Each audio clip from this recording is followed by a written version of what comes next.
Does media ownership impact global reach? Imagine a world where a handful of companies decide what news, entertainment, and information reach billions of people. It might sound like a scene from a movie, but it is a real part of how media works today. When we talk about media ownership, we are referring to who controls the rights and operation of media outlets like television stations, newspapers, radio channels, online platforms, and streaming services. This control shapes what stories are told and how they are shared across the world. When a few companies own many media outlets, it creates a concentration of ownership. This means that instead of many different voices, a small number of corporations can influence what is seen and heard. For example, in some countries, just a few big media companies control over half of the audience's media consumption. These companies often operate across borders, owning outlets in different countries.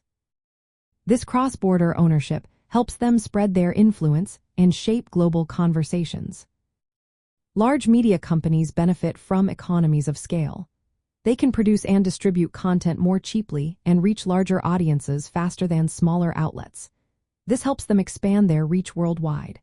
When one company owns several types of media, like television, newspapers, and online platforms, it can create a unified message that travels far and wide. This is called cross-media ownership, and it makes their influence even stronger. The impact of this ownership concentration can be both positive and negative. On the positive side, it allows for the quick spread of important information and entertainment. But on the downside, it can limit the diversity of voices. When fewer owners control most media, the stories told might reflect their interests, beliefs, or biases. This can lead to a less varied view of the world and reduce the chances for alternative perspectives to be heard. Regulating media ownership across different countries is challenging because these companies operate globally. Governments find it hard to control or limit their influence, which can lead to concerns about bias and the fairness of information. Large media companies also benefit from economies of scale, meaning they can produce content at lower costs and reach more people faster than smaller or independent outlets. Understanding who owns the media helps us think critically about the information we consume. When we know the owners behind the news or entertainment, we can better judge whether the content is balanced or biased.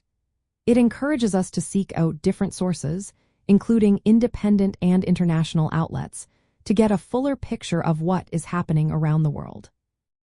By being aware of media ownership, we become more active consumers of information. We learn to question the sources and consider how ownership might influence what stories are told and how they are presented. This is a key part of media literacy, helping us make smarter choices about the media we trust and share.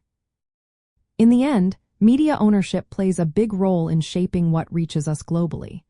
It affects the diversity of voices, the bias in stories, and how accessible information is across borders. Knowing this helps us stay informed and develop skills to critically evaluate the media we encounter every day.